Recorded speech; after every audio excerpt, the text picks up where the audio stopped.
Praise the lord. మన ప్రభు అయిన యేసుక్రీస్తు నామములో హృదయపూర్వకమైన వందనాలు. ఈ వీడియోలో పాస్టర్ ఈడి కృపాదానం గారు గుడివాడ హోసన్నా మినిస్ట్రీస్లో పరిచర్య చేస్తున్న దైవజనులు ఎట్లా మారారు, చేపలు పట్టుచున్న నన్ను ఆత్మలు పట్టేటట్లుగా యేసయ్య చేశారు. వారి యొక్క రక్షణ సాక్ష్యం, ఇంకా దైవజనులు ఎలా మారారు, వారి ఉద్యోగం నుండి ఎట్లా పరిపూర్ణమైన సేవలోకి వచ్చారు, యేసన్న గారితో స్నేహం ఎలా ప్రారంభమైంది, ఎట్లా హోసన్నా మినిస్ట్రీస్లోకి వచ్చారు, ఎన్నో విషయాలు వారి వివాహం గురించి, కుటుంబం గురించి, అన్ని విషయాలు కూడా ఈ యొక్క వీడియోలో పూర్తిగా వినవలసిందిగా ప్రభు పేర మనం చేస్తున్నాను.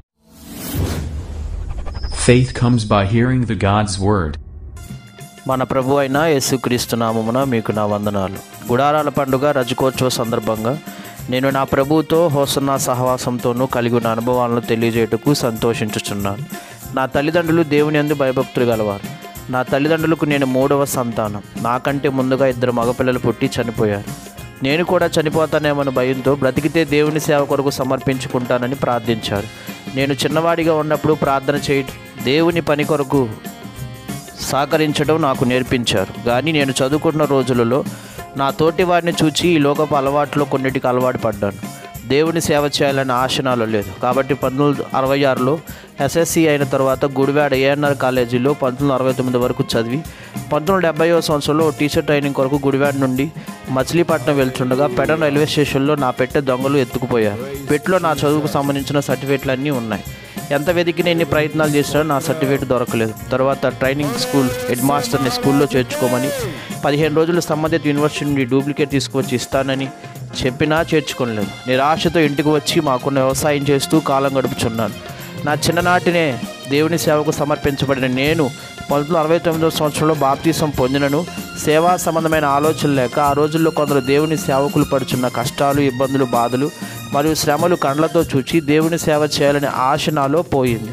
1972లో నాకు వివాహమైంది. కుటుంబ బాధ్యత భారాల వల్ల ఏదైనా ఉద్యోగమైనను వ్యాపారమైనను చేసి కుటుంబాన్ని పోషించుకోవాలనే ఆలోచన కలిగి విజయవాడలో బియ్యం వగేరా వ్యాపారం ప్రారంభించి వ్యాపారం చేస్తూ ఫిషింగ్ బోట్ కట్టించి సముద్రంలో రొయ్యలు పట్టుటకు వెళ్ళి ధనం సంపాదించేవాడిని. ఎంత సంపాదించినను జీవితంలో శాంతి లేదు. ఆయా సమయాలలో ప్రభు నన్ను విడువక నన్ను పిలిచి, నీవు నా సేవకుడు, నేను నిన్ను ఏర్పరచుకున్నాను అని నాతో మాట్లాడిన దేవుని మాటను నిర్లక్ష్యం చేశాను. 1978వ సంవత్సరంలో శరీరంలో బలహీనత ఏర్పడినది. ఆ బలహీనత నన్ను బహుగా కృంగదీసింది. విజయవాడలో 4 నెలలు ఆసుపత్రిలో ఉన్నను నాలో ఉన్న బలహీనతను కనుగోలేకపోయాను.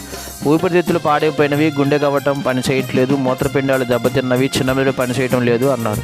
నానాటికి నా రోగ పరిస్థితి ముదిరి నాకు చావే సమీపించిందని బ్రతుకుతానని ఆశే నాకు లేదు. ఆ సమయంలో నా తల్లిదండ్రులు దేవుని సేవ చేస్తే బ్రతుకుతానని చిన్నప్పుడే సేవకు సమర్పించిన విషయం నాకు గుర్తు చేశారు. ఆ రోజు నా జీవితంలో మర్చిపోలేని రోజు. అది 1978 అక్టోబర్ 30వ తేదీ. నిస్సహాయ స్థితిలో కన్నీళ్లతో ప్రార్థన చేసి, ప్రభువా నీవే నా దేవుడు, నాకు బ్రతకాలని ఆశ ఉంది, నీవు బ్రతికిస్తే నీ సేవ చేస్తాను అని ప్రభుతో తీర్మానించి రాజైన హిజ్కియా వలె ఆయనకు ప్రార్థనను జ్ఞాపకం చేసుకొని కన్నీళ్లతో ప్రార్థన చేసి ఉన్నాను. అప్పటికే నా తల్లిదండ్రులు మరికొంతమంది దైవజనులు నా దగ్గర ప్రార్థనలు చేస్తున్నారు. ఆ రాత్రి నా ప్రభు అయిన యేసుక్రీస్తు నాకు దర్శనమిచ్చి రోగంతో మంచం మీద ఉన్న నన్ను తల నుండి పాదాల వరకు ఆయన గాయపడిన చేతులతో ముట్టి వైద్యులకు అంతుపట్టని రీతిలో నా రోగమును బాగు చేసి నన్ను బ్రతికించాడు. నన్ను బ్రతికించిన యేసయ్యతో నేను చేసిన తీర్మానం బట్టి అప్పట్లో చేస్తున్న వ్యాపారం మాని దేవుని సేవ కొరకు సమర్పించుకుంటుంది. 1979వ సంవత్సరంలో గుడివాడకు సమీపం ఉన్న దండిగానపూడి అనే గ్రామమునకు దేవుని సేవ నిమిత్తమై నా కుటుంబంతో చేరితిని. అప్పటికే నాకు 2 మగపిల్లలు. మొదట దేవుడు నాకు ఒక అన్ని కుటుంబం చూపించను. అప్పటి నుండి పాస్టర్ దేవదాస్ గారితో కలిసి అన్యుల మధ్యలో సేవ చేస్తున్నాను. ఈ విధంగా 1984వ సంవత్సరం వరకు తండ్రి గారితో పరిచయస్తులైన దైవజనులతో చిన్న చిన్న సభలు జరిపిస్తూ ఉండేవాడిని. 1985వ సంవత్సరంలో దైవజనులు యేసన్న గారితో పరిచయం అయింది. వారిని మా ప్రాంతాలకు మేము నిర్వహించుచున్న ఉద్యమ సభలకు ఆహ్వానించుచుంటుంది. యేసన్న గారు మా ఆహ్వానాన్ని అంగీకరించి మా ప్రాంతాలకు వచ్చి దేవుని వాక్యాన్ని అందించారు. వారి వాక్య పరిచర్య ద్వారా మా ప్రాంతాలు ఉజ్జీవింపబడ్డారు, ఆశీర్వదింపబడ్డారు. కొందరు పశ్చాత్తాప పొంది వారి ద్వారా బాప్తీసం పొందారు. అప్పటికి నేను ఇంకనూ దండిగానపూడిలోనే సేవ చేస్తున్నాను. అయితే యేసన్న గారితో కలిసి సేవ చేయాలని ఆశ కలిగింది. వారికి ఆ విషయం తెలియజేయగా సమ్మతించది.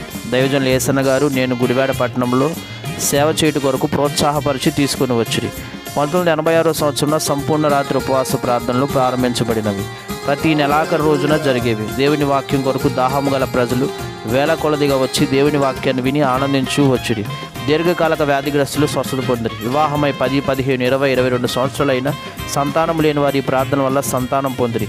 ఆది అపోస్తుల నాటి అద్భుతాలు, మహత్తర కార్యాలు దైవజనుల ద్వారా ప్రభువు చేయడం ప్రజలు కల్లారా చూచి అనుభవించరు.